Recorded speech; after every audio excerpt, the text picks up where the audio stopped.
Have you ever combed your hair and wonder, why is my relaxed hair so dry? What can I do to combat this dryness? Well, I am here to answer those questions for you. When we relax our hair, we are chemically altering our hair, and we are doing so permanently. Now, what do we use to relax our hair? We use a chemical relaxer. Now, on the pH scale, the relaxer would fall on the alkaline side of the pH scale, which would mean that the chemical that we're using on our relaxer is harsh. Now, when we apply the relaxer to our hair, it causes the hair shaft to swell, and then the cuticles are open. Now, when the cuticles are open, that is how the chemical solution gets inside the hair shaft and break the bonds there and alter them in a straight form.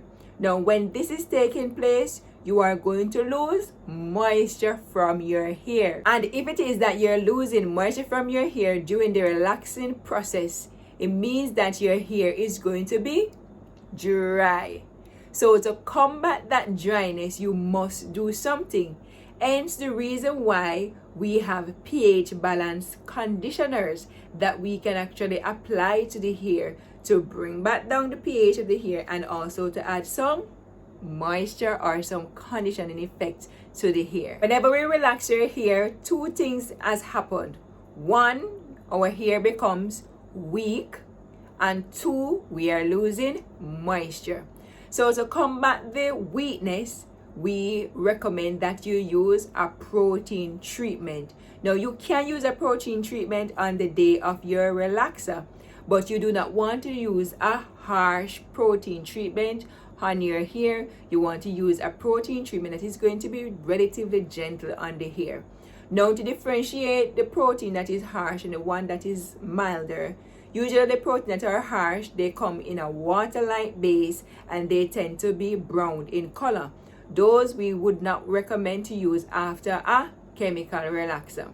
However, you can use a protein treatment that is more of a creamy base and does contain some amount of conditioning ingredient in that. A good recommendation is the Aphogee Keratin 2-minute reconstructor. I have used it on my hair when I do my relaxer, and it works beautifully. Hence the reason why I can recommend that protein on your relaxer day. To add moisture to my hair, I use a Keracare humecto conditioner, and that does not contain any protein. So you're guaranteed that you're getting 100% moisture into your hair. Now, I usually use this on my relaxer day to infuse moisture back into my hair. Now, when I do that, it means that at the end of my relaxing process, my hair is going to be left in a strong state and it is going to be moisturized. Another thing that could cause your hair to be dry is over protein on your hair. And what do I mean by that? If you use too much protein based product on your hair, it is going to make your hair very dry, because protein in of itself does make your hair dry. So if you use a product that is heavily protein based, it is going to cause your hair to be very dry. You want to make sure that you are reading the ingredients that is on the bottle that you're going to be using, and ensure that it only has in 1 or 2 protein in it.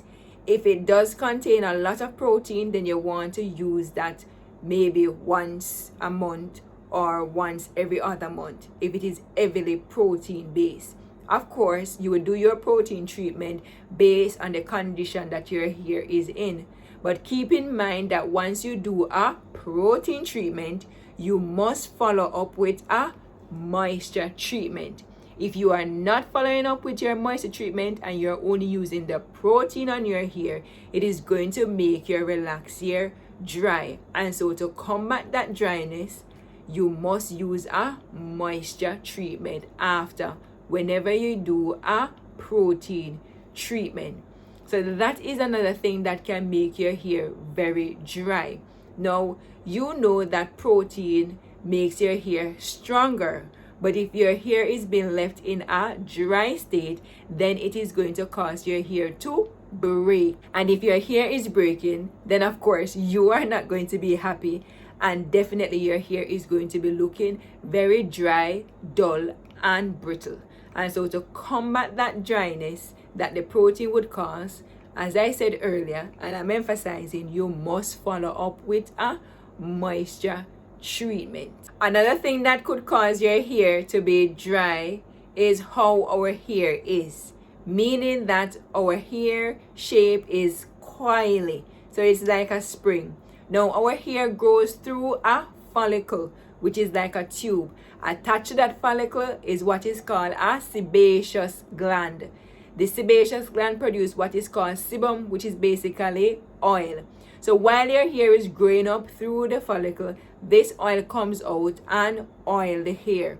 Now this oil also goes up to the surface of your scalp and it moisturizes your scalp. Hence the reason why you do not have to oil your scalp, because if your sebaceous gland is working, then your scalp should be getting some amount of oil. Now this oil should run along the hair strand, and so it would be lubricated.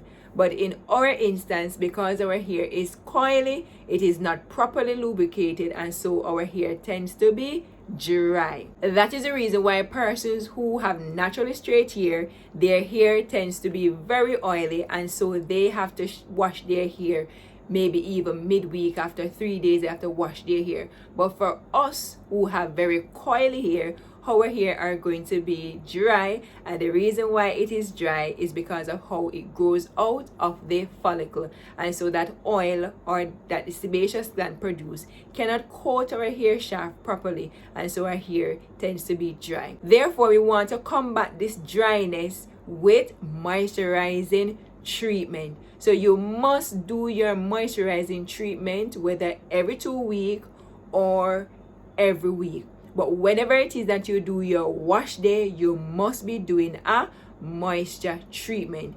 And when we talk about moisture treatment, I'm talking about a treatment that you put on your hair that does not contain any protein. You put on your steam cap, and perhaps you might sit under the dryer for anywhere between 20 to 30 minutes and allow that to go into your hair shaft. Now, the reason why you want to ensure that you're using a moisture treatment is because the molecules of the moisture treatment is small, and so it is able to penetrate the cuticle area and thus benefiting the cortex, which is the inner layers where bands were broken, and so we want to maintain that. So in every respect, we want to ensure that we're having a balance between our protein on our hair and the moisture in our hair. If it is that we are doing that, then we definitely will be combating the dryness, and then our hair will not be looking dry. To help reduce the dryness, once you have done your moisture treatment on your wash day, you can go in with a product that contains silicone, and that will leave a coating in your hair shaft, thus locking the moisture in. The product that I use, this is the one that I use, and this is the ORS olive oil glossing hair polisher, and it says that it controls humidity, and we know that humidity is basically water droplets in the atmosphere, and so that can cause our hair to become very frizzy and looking out of place. So this will help to do that, and so it will be able to lock the moisture in, preventing it from coming out of the hair, and it will lock the moisture out, preventing the atmospheric water droplets from coming in, and so your hair will always be looking nice and shiny. Now, I did my wash day over the weekend, and this is how my hair is actually looking, and I did use this on my hair to lock the moisture in. I did do a moisture treatment, and this is how my hair is looking. So you can see that it looks very moisturized, and it feels that way too. So this is a good product to use if you want to keep that moisture locked in. So once you put it in the hair, you want to keep it locked in, and so this is a nice way to seal it. I know that some persons shy away from using products that contain silicone because silicone can coat your hair shaft. So I did do a video on silicone, and I explained different types of silicone and the different ways that you can remove silicone from your hair. So I'll leave that in the description below, and I'll also pin it in the comment section so that you can read up more, so that you can watch that video rather, and learn much more about silicone, because you might be surprised it's not what you're really thinking. So go ahead and watch that video. If you have not yet done so, please leave a comment in the comment section, as that does help my channel to be pushed out to other persons. And also like the video if you enjoy the video, so that YouTube will recommend my videos to others, so that they can benefit the way you are benefiting. And I'll see you in my next video. Bye.